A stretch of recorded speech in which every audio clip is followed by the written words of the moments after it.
Hi, I'm Thomas with Believe in the Run. And this is Robbie with Believe in the Run. And today we are talking about one of our favorite Saucony shoes, at least the line of them, the Kinvara. What number are we on? 12. Don't you say something like that's a dozen or something? It's not the baker's dozen, just the dirty dozen. Dirty dozen. And here it is, in case you're wondering.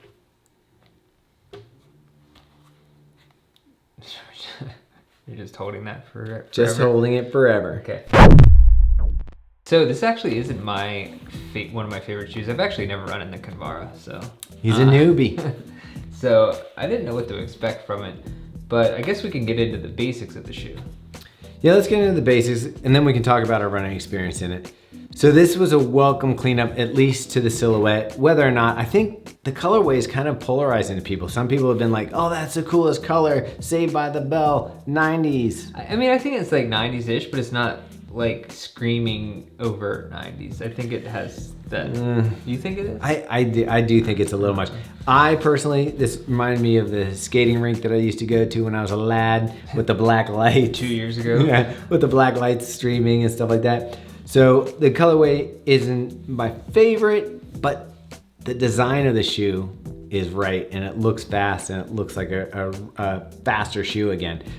What I will tell you is I've seen some of the colors, Robbie, that are coming out for this. So if you're not down with this vibe, there's definitely some exciting stuff coming for you with some of the colors that will be coming out. Yeah, so let's get down to the upper, that more streamlined upper, a lighter upper, completely different than the 11. Yeah, this is a rebuild. This is a new shoe. The tooling on the midsole is different, but let's just get into the top here.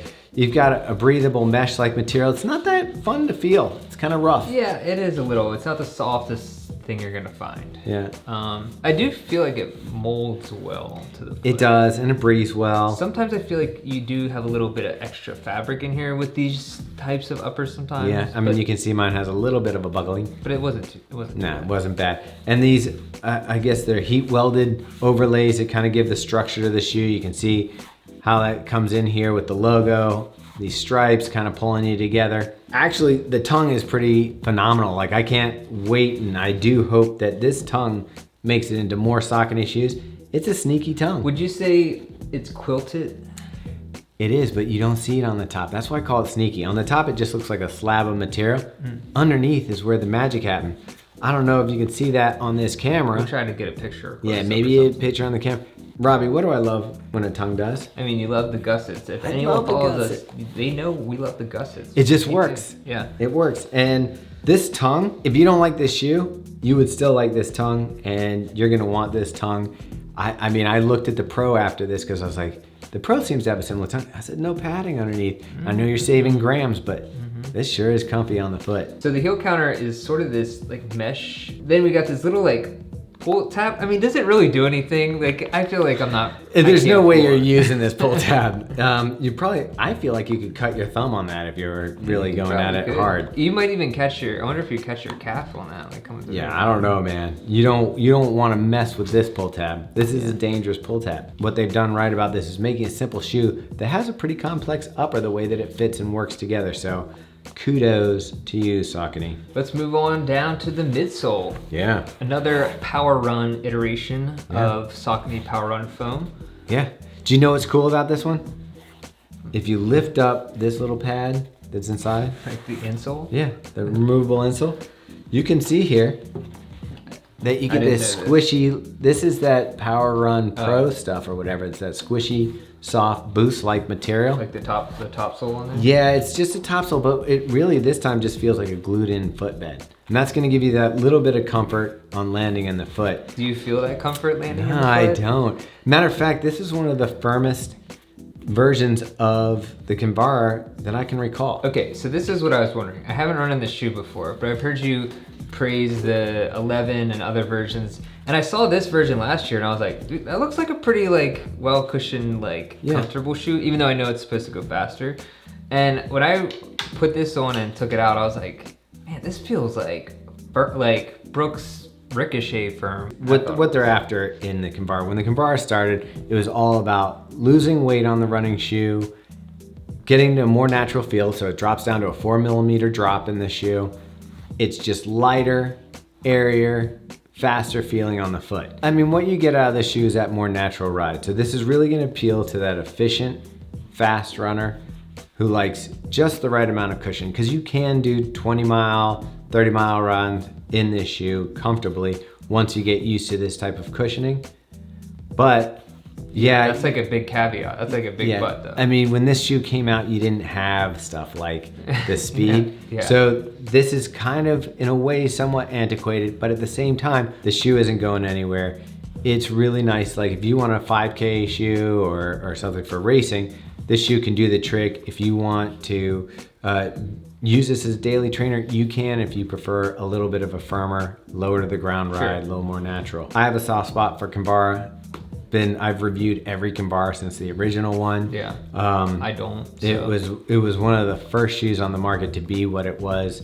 It is a lightweight, more natural feeling shoe that really works with somebody who has good biomechanics. It's true. So, and if we're getting into the midsole, it's not that much different than the previous version. The tooling is different. Some people will tell you the geometry, but the geometry is the same. It's a 4mm drop.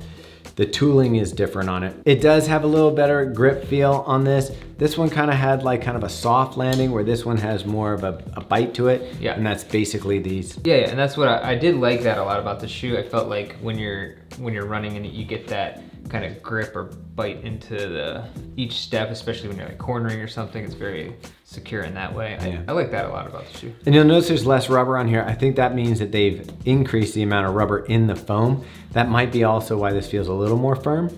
Yeah, that's what I was thinking. Can't confirm that, but if we had to guess. Yeah, I mean, the styling, I love it. It's really beautiful way they've sculpted this midsole. And you have you have the goat hoof that we've seen coming out in some of the Hoka shoes. So overall running experience in this shoe, it is a little firmer. It has a fast, light feel. Robbie, what do you think of running it? I mean, I don't love it. I mean, I get it, what it can be used for, but I just feel like if personally, I would just take out the Endorphin Speed or the Razor, or even the Brooks Hyperion Tempo maybe. But shoes that I'd compare it to, I'm gonna throw in the Rincon, even though this has a lot more cushion. But once the cushion dies in this, pretty similar feel. It is similar. And it's got that same kind of setup where you have a block of foam underneath a pretty simple upper. I'd also go with the Skechers Razor Plus. This one has a much softer feel, a little more bounce to it. So I feel like this is my closest comparison. yeah, and you'd probably go with it. But I would go Razor. I throw a Treyu in there too. Oh yeah. And I actually think a Treyu, and we've tried the one with the new midsole, again has a little more give, a little softer feel to it, but still a very similar ride. Let's give some weights. Yeah, because we haven't really covered that yet. Yeah. This is a little bit lighter than last year's version. This is a men's 10.5. Right. 8.32 ounces. And for a women's, do you want me to do the women's? Let me give them grams. 236 grams. Sorry. And for the women's, we got 6.53 ounces. Yeah. Or 185 grams. Yep. And okay, so then we should compare to last year's version as well. And fit-wise, the shoe fit true to size for me. And I'm gonna tell you something, Robbie. I got a hot spot in this shoe. I never get hot spots. How often have we done a review where I say I got a hot spot? Very often. I got some thick ass calluses on my feet, right behind my pinky toe and the toe that doesn't get any credit that's next to it. So right there where that pad is behind there, I got some real heat building up today. I don't know if it was the socks or if it was the shoe. But that's something to look out for. Yeah. How long till this shoe comes out, Robbie? This shoe comes out February 1st, in the United States at least. So, and I believe it is $110. If not, Brandon will fix it on the screen here. So. Yeah. We'll do this again. Even if he doesn't have to fix it, just put it on the screen. Yeah, all over it.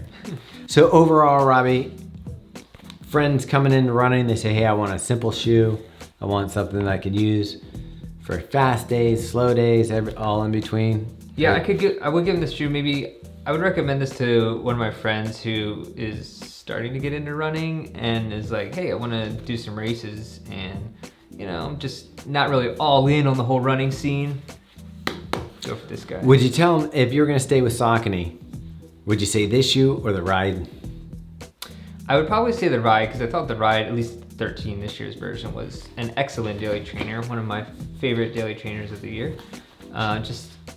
I feel like this can do more everything and provide cushion, especially if... You know what? Now holding this, I would probably go ride, but what I would do is I'd throw some lock laces in this because I didn't like the spongy yarn. This is the first time in a long time that I might switch it up and say, I mean, I've always loved Kinvara, but I might go ride. I think it's a little more versatile, a little softer underfoot, maybe not as fast, but you know what? Spend that extra money, get yourself a pair of Endorphin Speeds or Endorphin Pros, and you're off to the races. Yeah. All right, so we stacked up a bunch of shoes for you here today. Yeah. We compared a bunch of shoes for you. Hopefully you enjoyed the video. So I'm gonna tell you what I'd like to do. If you did enjoy the video, you're gonna...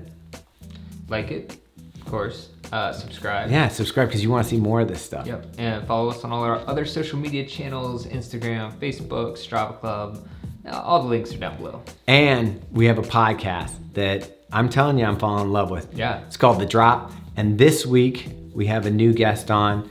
By the time you see this video, it'll either be launching or you can go back and watch it. But we actually have Chris Bennett, Coach Chris Bennett. You might know him as Coach. Nike Global Running Coach. Yeah, and he's the voice you hear through the app. And it was a fun conversation. We got into it. It was fun. He's somebody that I've always, like when we started the podcast, he was one of the people that I was like, I want that guy on the podcast because... And he got him. Yeah, because I met him one time at the Nike headquarters and he's got one of those personalities that you just like blown away by. So yeah, so listen, it's a great podcast. Also, peep these in the store. Fresh out the press, new shirts. Yeah, these are dope. Like of the running, we're probably the supreme brand. And lastly, if you haven't, sign up for Winter Grit. It's our distance challenge presented by Believe in the Run. It's a lot of fun. It's pretty awesome.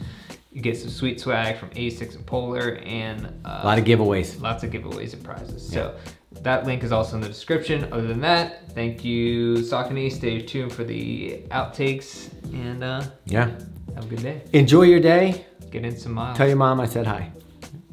That's our new sign off. Your mom. Yeah, your mom. Yeah. It's like one of those quilted jackets you might wear these days. It's like a quilted quicker picker upper. Yeah, just a nice little bit of padding. Oh, I cut off a I was gonna try to segue into the quicker picker upper. This shoe is a quicker picker upper. There you go. That was brawny of you.